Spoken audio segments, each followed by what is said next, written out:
Hey John, what are they doing? I don't know, Josh. Seems like painting on a wall. Is that legal? Don't know, mate. Beautiful though. Who cares? It's not their wall. It can't be legal.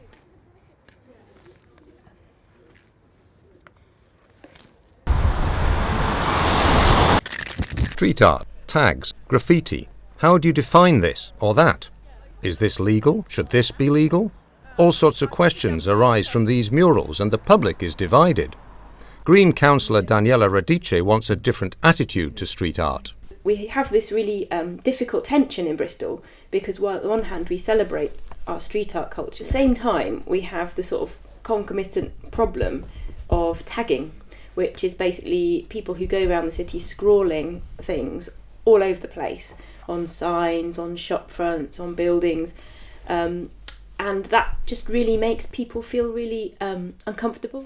As an assistant mayor responsible for neighbourhoods, I've tried to look at this and as a difficult issue, but one that hopefully we can resolve in some way. I've consulted it with different street art groups and with groups of residents that also clean up tagging. So I've kind of gone to both different communities to talk about it and try and get their views and come to some kind of consensus. Why the policy is all based around permission and where you can and can't do it. If you draw on a wall or on a surface that is not, you don't have permission for, that is illegal. So it is about that balance between, but the tagging issue, because the tagging to me doesn't have any artistic merit. It's just a scrawl. It's about ego. I think it's often about male ego, but that's just my theory. People just wanting to show, and then people often tag where other people have tagged. So it reminds me a little bit of dogs, weeing where another dog has been. So, and I know there are arguments, and if you speak to John Nash, he'll say, well, you start off as a tag and you become a street artist. But Stop. Let's ask John Nation then. He's a street art expert and a guide on the Bristol Graffiti Tour. A tag is an artist's persona. So to tag is to write your name. Every graffiti artist has a tag. It is about making your mark on society. Graffiti, when it first started in the late 60s, was about groups of individuals going out, putting their mark on society via their personas. So many of these guys were writing names. Many of these guys were then riding the metro, and other artists, other people would see these names travelling all cities, it was called, and other people followed suit. And then it progressed from people just tagging and putting their names up to then people starting to generate dubs and throws, as they're known, and then people would then go on to progress from dubs and throws to producing pieces. And what do you think about tagging? I could always see why people will always be anti-tagging in comparison to something that looks colourful, creative, and I think when people look and see something that, wow, that's quite creative, that's colourful, there's a lot of skill and imagination gone into that work, and then they look at tagging and they just think, where's the skill, where's the artistic merit in it? And for a lot of people there's no artistic merit, it just screams to them mindless vandalism. And to a degree I can see where they're coming from. I totally get tagging. I totally understand the culture of tagging and where its roots came from Philadelphia in the late 60s. I totally get that it is an integral part of graffiti. Everyone starts somewhere. Banksy, for example, that's how he started. He started tagging.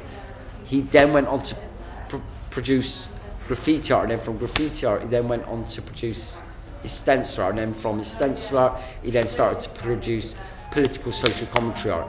Everyone starts at some point, and tagging is always where most, not all, graffiti artists start. OK, got it. Let's return to Daniela and her policy. So we say we don't want tagging.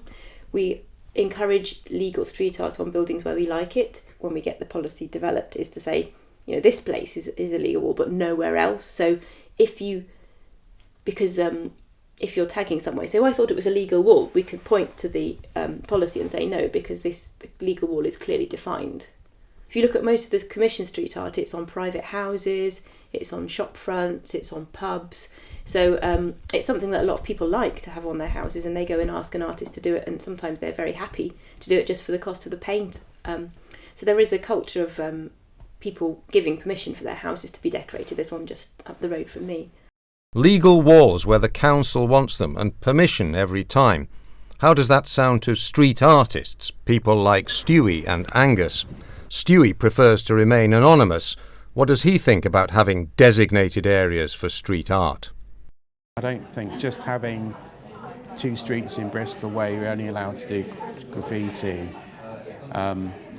it will help, but I think you need other things as well. And Angus, what does he think about having designated areas for street art? I think you'd be creating a monster if you told somebody not to do something, that you're allowed to do this, as a politician and as a policy. I think it's important to protest, and sometimes you can't protest on a designated street. So sometimes there's a time and a place for doing graffiti, street art, protest, which can encompass that as well in undesignated areas, whether it's to do with anti-government messages, saving the NHS, which I've been involved with as well. I don't think street art has to be legalised. I think if it becomes legalised, it will lose a certain edge to it. It would make more people come out of the woodwork and paint only legal walls, and I'm guilty of that to a certain extent. But I don't think it should be legalised at all. Fundamentally, I think having designated areas is a good thing because it sees it as a positive thing. But I don't think you should only do those areas because, again, it acts as a form of control. It's not state control, but I'd be wary of that equally. I think you've got to challenge these things, you know. And again, it's just about making our individual mark within a city. As for the policy of making it legal, I agree there should be community projects and festivals and paint jams for all ages and abilities. There's nothing wrong with that. But if everyone just asked for permission the whole time, it would be a controlled environment, and I don't personally think street art or graffiti or tagging should be in a controlled environment. I think it's more about just having a policy in place because people ask for it. They say, we want to know what happens and what doesn't happen, and that's why I kind of wanted to kind of make it more better defined. Well, and I don't honestly think there's a subject that will ever be addressed properly by any local authority, any local council, the police. The police, I don't think, have the manpower or the willpower to really try and stop this and eradicate it. They won't. There's just too many people out there tagging, and what I would like to say is that I think they need to involve more people than just the council. I think they need to hold discussions and get people involved that are involved with the street art scene and Bristol graffiti scene, and maybe add some input into that. And if not, good luck with their proposal, good luck with their projects, because, you know, I don't know how 100% they're going to achieve their object. But discussion is good, dialogue is great, and I think they really do need to broaden out their group of people and the thinking of that group of people.